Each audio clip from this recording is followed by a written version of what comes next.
Hey this is Pi here, and we are back in our life beginnings and always. And this is my second attempt at this episode.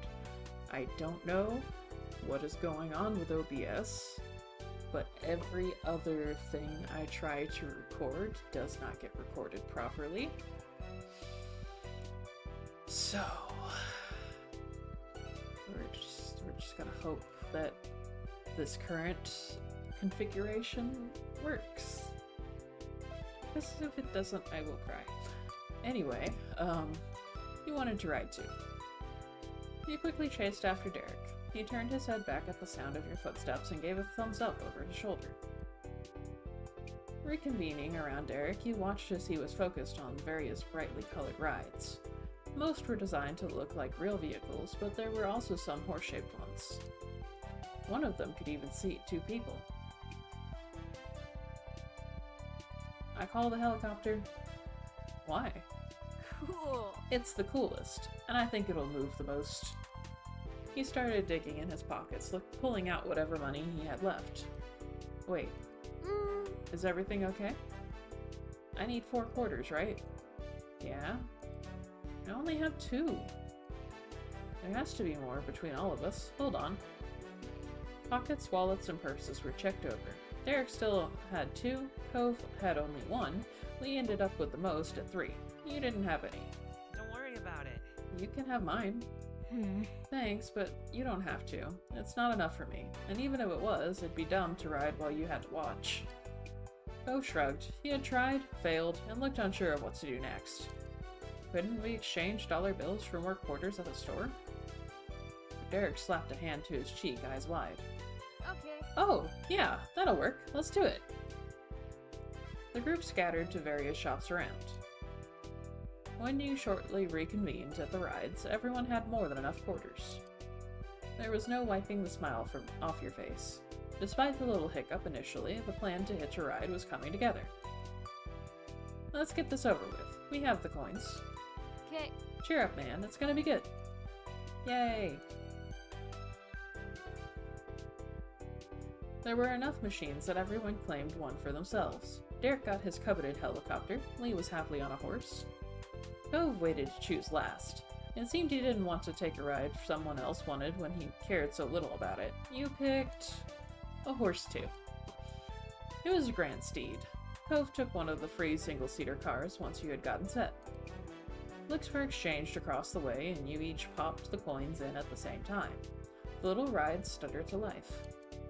As the machines began moving up and down and side to side, Lee and Derek couldn't contain their laughter. Derek started waving from the window of the helicopter, and Lee reached out to see if she could touch anyone else as their machine jolted closer to hers. Cove, on the other hand, just gripped the side of the car. He was struggling to remain seated, looking very uncomfortable. You stretched over to grab Lee's hand. Grinning, you leaned forward and reached as far as you could. For a moment, a shot of panic went through you as you thought you were about to tumble off the ride, but you hung on with your free hand and balanced yourself. Be careful! I'm trying. Your rides were syncing up in movement. Almost there. Your efforts were rewarded when you caught a hold of her hand. We did it! Yeah! It was a battle to keep together as the rides went backwards. The two of you kept almost accidentally pulling off your seat by the other, but that made it more fun. Soon all the rides came to a stop and the group dismounted. Derek looked absolutely pleased at the conclusion of this pit stop. Then you noticed something out of the corner of your eye. You tilted your head to look directly at it and you burst into laughter. What's funny? You turned back to your group and nodded in the direction of where you were looking. Isn't that one of those machines that takes dollars and gives quarters back? The kind to help people who don't have quarters already? Everyone's heads moved that way and saw that you were right. Derek chuckled awkwardly. That's exactly what that is. So, funny story. The wife and I, fairly recently, went to a coffee shop called What's Brewing, and it's one of those, it's got like a bunch of pinball tables in there, And so at first we were kind of just like wandering around aimlessly because we're like, we don't actually have enough quarters for any of these. And then eventually we wandered towards one of the doors and saw that there was in fact a quarter machine. We just missed it. So, very relatable. Oh. We're kind of dumb, but cute, and that's what counts, right? We have to be to miss that this whole time. Come on, let's just put this behind us. There's still places open. We haven't been everywhere yet. Totally. Here, here. You moved along from one stop towards your next, still jovial from the experience. Shortly into your walk, Lee ran over to a nearby trash can and tossed her smoothie cup. Derek went after her and threw his cup away. You followed suit and got rid of your empty cup too. Cove was the last to throw his cup away. He took one final sip, making sure he got every last drop. The clock inched closer to 7 p.m. as you all made your way back to the directory. It was hard to believe how fast the day went by. So... Where do you think your mom ended up today? We didn't see her anywhere. I don't know. She's just like that. Ooh, it's a mystery. Despite having vanished for the entire trip so far, when 7 p.m. hit, you spotted Kyra coming right over, waving cheerily. As soon as she was close enough, she pinched Cove's cheek. Hey, yeah. Hey, baby and friends. Hi, Mom. He pushed her hand back with one hand and rubbed his cheek with the other. Did you have a good day, gang? Yeah. Today was awesome. We did so much. Not bad. It was fun. You really enjoyed your day. There is no hiding your joy. Like the others, you were smiling ear to ear because today went so much better than you expected. I'm glad we came here. That I do. I want to hear all about it during the ride back. She clapped her hands together once, making sure she had everyone's undivided attention. Speaking of that, we better head out. Cliff must be missing us, and you've got to be starving. It's dinner time, and you haven't eaten yet. Yeah. Everyone followed her lead and started walking out the door to the parking lot. Something about what Kyra said fell off to you. There were tons of places to eat. It's a mall. You could have had dinner. You wondered if it was just a good guess, but you could feel your eyebrows raise when it dawned on you. She might have been keeping an eye on you after all. That was actually pretty slick. If she hadn't made that comment, you never would have known. You found it hard not to be impressed. Not once could you recall even catching a glimpse of her hanging around, though now that you think about it, not seeing her eat ever was suspicious in and of itself. Shaking off those thoughts, you caught up with the others. Keeping the same seating arrangement as earlier, you all piled into the car and started heading back to the store. The drive went by without any problems, as it was filled with chatter about the various things everyone saw around the mall. Soon enough, you'd arrived at your destination. It was a much faster trip, considering this time Kyra knew where she was going. Hearing the light jingle of bells from the front door being opened, Cliff poked his head out from the back. He lit up at seeing who was here. Hey, Sport. Did everyone have an adventure? Hi, Dad. We had a blast! Yes! We found the mall. Aw. The mall? Wish I could have joined. He deflated in an exaggerated way. His shoulders sloped. Kyra put a hand on his arm and smiled. Any whoosies? There'll be other times. Are you set here? Almost. Mr. Holden sighed for real. He then pulled himself together, standing up straight. Do you mind? I just need a little bit more time to finish up. Will you be alright killing time for a bit longer? It's okay. Yes, sir. No problem, Mr. Holden. Sure. We can have fun here. Excellent. What a great group of kids. He gave an approving thumbs up, and Kyra nodded along. I'll give you a hand. I remember the ropes. Why, thank you. They walked side by side to the back room. Before he was out of sight, Cliff stopped and looked over his shoulder. If you leave the shop, don't go far. It's getting late. And then the parents were gone again. Let's go to the docks. They're right down the way. Yeah. Oh, Oh, I saw those on the way here, and I really wanted to check it out. Are you coming, Xander? Alright. With a smile, Cove showed the way. Between the warm summer air and the smell of the ocean, you couldn't ask for a better night. Thanks. Thanks for letting me come. Me too. Right? Right? I'm happy we did this. Today was great. Cove, your mom and dad are really cool. Really? Totally. Cove looked at me oddly. He ran a hand through his hair, and then his puzzled expression cracked with a chuckle. I guess sometimes they are. You continued walking. Every so often, you would look up at the sky and see several stars poking out between the clouds. At one point, you noticed that Cove stopped while Lee and Derek kept going on ahead, busily chatting. Initially, you wondered if something was wrong, but you quickly noticed that he still looked to be in good spirits. You decided to hang back with Cove. He gave you a quick, acknowledging look when you stopped at his side. You could taste the sea salt as you took a deep breath of the ocean air. Silently, you and Cove watched the ocean for a little while.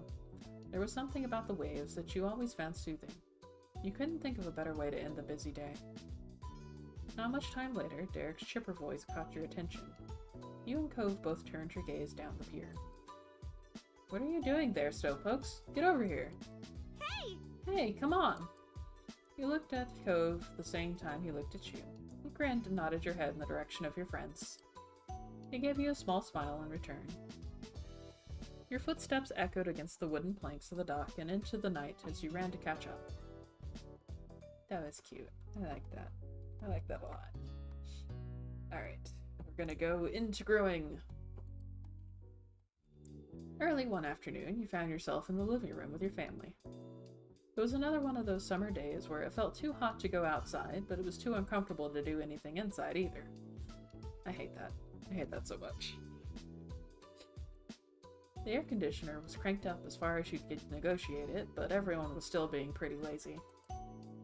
You, your moms, and sister were all lounging around while the TV blared on in the background, ignored by all of you. You specifically were lying spread eagle on the carpet. You stared up at the ceiling, your eyes unfocused and mind clear of all thoughts. Elizabeth broke the silence with a loud groan. You glanced over. She was lying on her back over the couch, massaging her calf with one hand.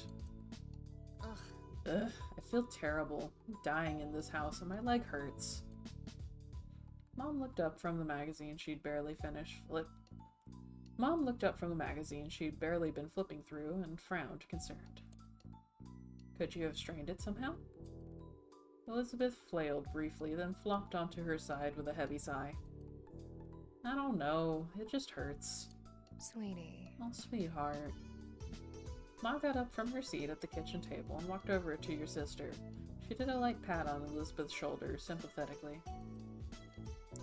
I'm sorry you have to deal with that. Maybe it's growing pains? You could be taller by next fall. Elizabeth scoffed. She didn't look impressed by Ma's assessment. I'd rather be my height forever than deal with this. Mom walked over too, leaning against the back of the couch. Kids, they grow up so fast. Soon Elizabeth will have a home of her own, maybe even with a nice husband and some kids if she feels like it. She sniffled loudly and wiped at her eye, but you could tell it was just a bit. You tilted your head. Even though you knew Elizabeth liked guys, it was hard to imagine her with a boyfriend or husband. She only seemed invested in hanging out with her group of friends, not chasing after boys. I mean, she is like 15 right now, so she's got plenty of time to just chill with friends and think about romance at a later time. Mom must agree with you because she shook her head. Now, Let's not exaggerate. She's still practically a child. But if you ever do pursue romance, Elizabeth, you can come talk to me about it. Definitely. We're always willing to lend an ear. Elizabeth's features contorted in disgust. No way! I'm not talking to my moms about that. Mom's jaw dropped, and she gasped in an exaggerated display of shock. Her hand came up to rest against her chest. Ma only grinned. She didn't look offended by Elizabeth's quick response at all. It really wouldn't be so bad to come to us. I know what it's like to have a crush on a pretty boy or two. I don't, but I can listen anyway. Mom snorted at her own joke while Ma burst into giggles. They were having a little too much fun at Elizabeth's expense. Elizabeth certainly wasn't feeling the music because she rolled her eyes and sat up. Thanks. I'm going back to my room. I'd rather melt alone, thanks. She strode off towards the staircase, taking the steps 2 at a time. Your mom stared after her, then turned to each other with raised eyebrows. Whoops. Looks like we scared her off with all that romance talk. Well, Oh well. We'll get her next time. You watched them titter with some surprise. Obviously your mom's like women, but you had no idea that Ma liked guys too. Today was the first time you'd heard her say something like that. Ma, you like guys and girls? Ma turned to you, happy to bring you into things now that you'd spoken up. She smiled and nodded. That's right, I like both. But I like your mom most out of everyone. She's special. Ma's smile turned all soft in the corners, like it usually did when she looked at her. She pinched Mom's cheek lightly. Mom reached up to cup a hand over Ma's. Even when Ma stopped pulling her cheek, their hands remained clasped together. You're fantastic. Thanks, Lainey. I think most women have charm, but no one can hold a candle to you. oh, Aw, Pamela. Ma beamed, then kissed Mom on the cheek she'd been pinching before. You're so fucking cute. You thought the moment was very sweet. You smiled to yourself at the sight. No matter how often your moms expressed their feelings for each other, it was always nice to witness it. Ma looked back to you, letting Mom's hand go with a brief squeeze. She settled down next to you, and Mom followed soon after. You know, I'm also here to listen to you whenever you're ready. That offer isn't just for Elizabeth. She bumped her shoulder with yours, a reassuring smile in place. There's no rush, of course. You can take all the time you need to figure out what or who you want. it's okay. Don't think you have to stick with whatever you come up with right now either. Life's nice like that. It can change, and you can learn. Mom nodded her agreement. The two of us are happy to hear you out, and we may be able to relate better than you think. Still, we won't push the topic, at least most of the time. She gave Ma the weakest scathing look possible while being unable to stop grinning. You nodded silently. You weren't sure what to say to that. Ma let out another exaggerated sniffle. It didn't take a genius to realize it was fake. First Elizabeth and now you, Xander. Do you have to grow up? Yes. Children tend to do that from time to time. Your parents quickly grew absorbed in their conversation about rearing kids. You took that as your cue to leave, getting up so you could spend some time alone in your room too. They let you go without a problem, so you made your way up the stairs. You let out a sigh once you stepped into your room. It was just as sweltering in there as it was in the living room, possibly even a little warmer. You couldn't even open your window since it was hotter outside and you just let out the AC. You dragged your feet as you crossed the room. You checked your current sweltering conditions in the mirror as you passed by it. You thought back to the conversation you'd had downstairs about growing up and all that. After a moment, you stepped a bit closer to the mirror. You stared into it and turned away from the surface to look down at yourself. You were definitely growing, all right. It was weird thinking about how you were now in comparison to what you'd been when you were younger. When it came to your body, it was chubby.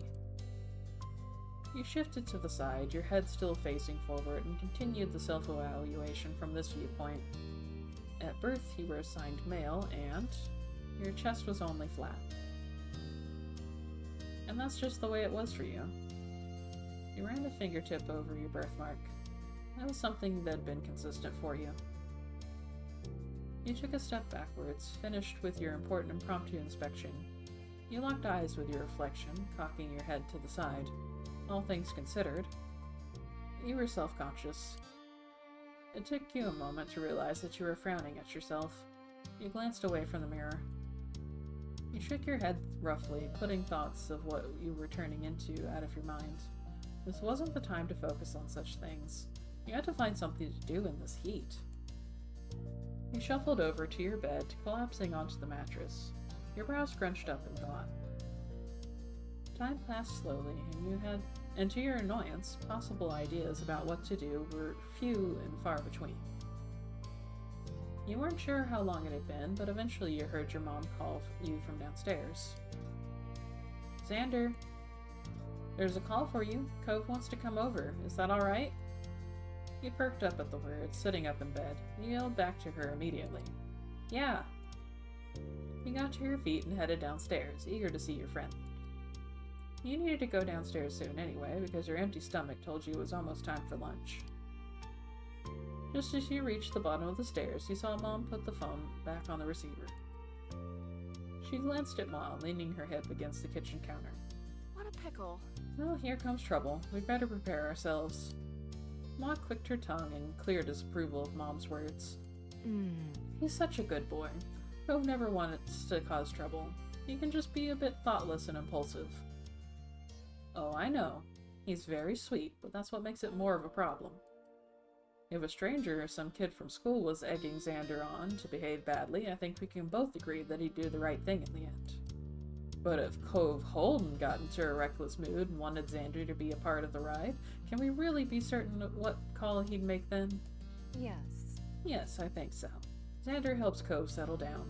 He would have gotten himself in even more trouble without him. Thanks. You have a point. Ma just laughed. As she turned away, still snorting, her eyes met yours. She blinked in surprise, then waved at you with an easy grin. Mom looked over, noticing you at the foot of the stairs as well. Oh, Oh, I didn't expect you to come down already, Xander. I just wanted to let you know that what was happening. You pretended you didn't hear their conversation. Yeah, it's okay. I just got here. From the way Mom and Ma exchanged amused glances, you got the feeling that they didn't believe you. Thankfully, they didn't correctly accuse you of lying. Sure. Well, we'll just get out of the way. You and Cove take care. You couldn't help but flush when Ma winked. Mom elbowed her even as the smile tugged at her lips. Honestly, this lady. Your moms whispered amongst themselves as they went down the hall. Eventually you heard the faint sound of their bedroom door shutting. Now you were alone in the living room, tasked with waiting for Cove. And that was just fine with you. If it hadn't been so hot outside, you would have visited him at his house a long time ago. You took a seat at the kitchen counter and settled in for the wait. As expected, there was a knock at the door a few minutes later. When you got up and answered it, your neighbor was standing on the other side. He came in once you stepped aside to let him pass, giving a little wave. You greeted him as you typically did, with a wave. You waved back, closing the door behind him with your free hand. Cove sighed and wiped at his face a bit. You noted the sheen of sweat across his brow. He must be glad to be back in an air-conditioned place, even if he only had to walk across the street to get there. It must be obvious that you were confused by his visit, because he answered your unspoken question. I don't want to do anything. Not when it's like this. You gestured vaguely at the humid air hanging around. So... I thought I could at least do nothing with you. That's cute. You nodded. That made sense to you. You might have done the same thing. Have you had lunch yet? I was going to do it soon. He shook his head. Not really. I haven't really felt like eating because of the heat. I probably should have lunch. I didn't have breakfast this morning. You didn't eat at all? Then you gotta have something now. You urged Cove in the direction of the kitchen. He stumbled after you. Okay. As one, you headed into the kitchen. You crossed your arms as you glanced around, wondering what you should scrounge up for a meal. I don't want to eat anything that's warmed up. Is there something cold or not cooked? Yeah. After a bit of back and forth, the two of you concluded that you should raid the fridge and cabinet in order to make sandwiches. With that settled, you had planned to decide on the outside layers first. There was a wide variety to choose from, since everyone in your house had their own favorites. There was white bread, wheat bread, sourdough, mixed grains, gluten-free bread, and pita pockets. So much. Hey. Could you take the grain one for me? Sure. You reached out for the mixed grains, then made your decision.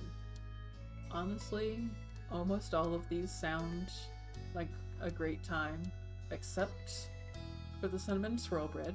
Who the hell would put... no, bad. Cinnamon swirl bread is for French toast, not for sandwiches. How dare you? Alright, white bread. You pulled out the white bread too, setting both items onto the counter. Then you had to decide what main direction the sandwich would go in. You wanted to make a truly savory style of sandwich. Something savory would make it feel like a real meal. As for the specific ingredients, alright, we got all the options. So we're gonna throw some ham on there, some lettuce, get some greenery, tomatoes, because delicious, pickles, and I'm gonna stick with cheddar. I like all the cheeses, but cheddar is good. And then you moved on to condiments. For the finishing touch, you intended to top your sandwich with mustard, mayonnaise is of the devil, and I don't think that we need anything more than that. That was everything. You nodded to yourself with a quiet hum, satisfied. The two of you bustled around the kitchen, opening and closing things in order to collect everything you needed for your individual sandwiches. You focused intently on assembling your own, for the most part. When you were close to being done, though, you glanced over at your neighbor. Cove was putting his sandwich together delicately, his brow furrowed and tongue sticking out just barely. There were open jars of peanut butter and honey near his plate, as well as a banana peel. So he was making a peanut butter, banana, and honey sandwich on mixed grain bread. I want a peanut butter and banana honey sandwich. That sounded great. Maybe you'd have one yourself a different time. Curiosity satiated, you turned back to your plate and finished your own creation. By the time you were done, Cove had already cleaned up his workstation. He turned to face you, studying your sandwich briefly. A small smile tugged at the corner of his lips. You guessed it and looked inedible to him at least. Done? Yeah. Cool. Cool. You waited as you quickly returned the ingredients and cleaned a few utensils, then the two of you collect your respective plates. You both agreed on heading upstairs to hang out in your room. You and Cove entered your bedroom while balancing your food on the plates. Nothing fell, so it was a successful trip. Cove took a seat on the ground, stretching out on the hardwood floor in an attempt to keep a bit cooler. He immediately took a big bite of his sandwich, chewed, then hummed happily. This sandwich is really good. At least that's something. At this point, you sat down and started on your own sandwich. You nodded. You were enjoying yours too. Obviously, you were a pro at making sandwiches. He leaned back on his hands while chewing and glanced around. His eye movement was sluggish. Want to do something? It seemed the plan of not doing anything at all had already worn thin, despite his lack of enthusiasm. Like what? He rolled his head back, looking up at the ceiling. What about tic-tac-toe? He laughed at the suggestion, but went along with it. You put your plate on to the side and pulled out some markers and scrap paper. As you laid everything on the floor, he scooted back to make more room in front of you. Cove picked up one of the markers with his right hand while keeping a half slice of sandwich in his left. Multitasking. And we are going to end it there. And I swear to God, if I turn this thing off and I look at the footage and it's messed up, I'm going to cry. Anyway, thank you so much for watching. If you have enjoyed, please leave a like. If you would like to leave nice comments about how it's okay, I'm doing my best, I need that right now. Anyway, if you have not subscribed yet, please subscribe. And if you would like to consider supporting me financially, please by all means go look at my Patreon. For as little as $1 a month, you can get early access to all of my regular videos. And for everyone else, I just hope to see you again in the next one.